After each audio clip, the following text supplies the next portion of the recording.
Over the past few videos, we have been discussing Pope St. Pius X and his 3 principles of sacred music.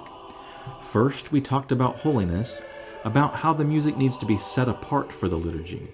Then we talked about goodness of form, and how the music should strive to be beautiful, but not necessarily in a superficial way, and how upon hearing it we are formed in true goodness. The final principle, which unites the first 2, is universality.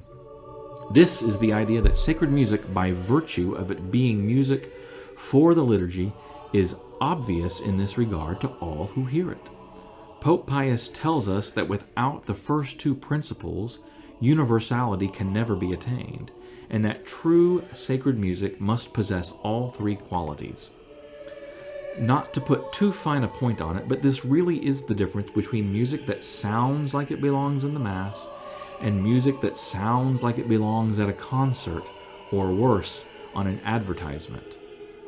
Pope Pius explains that there is only one kind of music which is the model of all other true sacred music. He says, "The more closely a composition for church approaches in its movement, inspiration, and savor the Gregorian form, the more sacred and liturgical it becomes, and the more out of harmony it is with that supreme model, the less worthy it is of the temple." There is no guessing about what this music is. There is no question about its purpose in hearing it. Our minds are turned heavenward. This music is universally regarded as good and holy.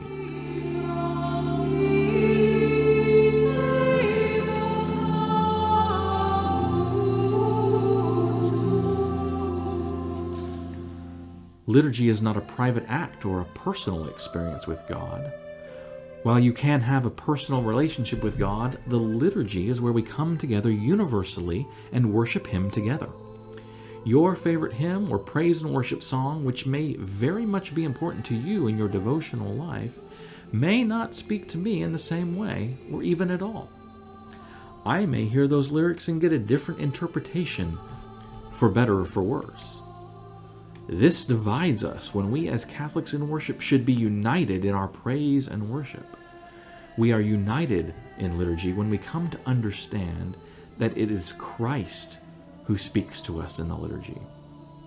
Bishop Olmsted of Phoenix says, "Religious music is the earthly expression of a given culture's faith in Christ.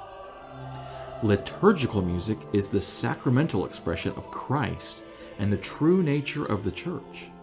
The former tends to be particular, individual, temporal, and profane.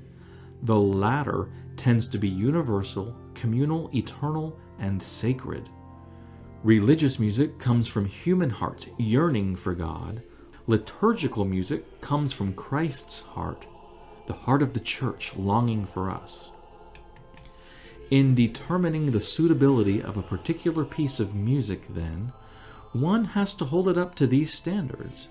If you use words like "my music," or "I feel," or "I like," or even "the young people like or want," then the music probably does not fit into the principles of Pope Pius, and is therefore not appropriate for the liturgy.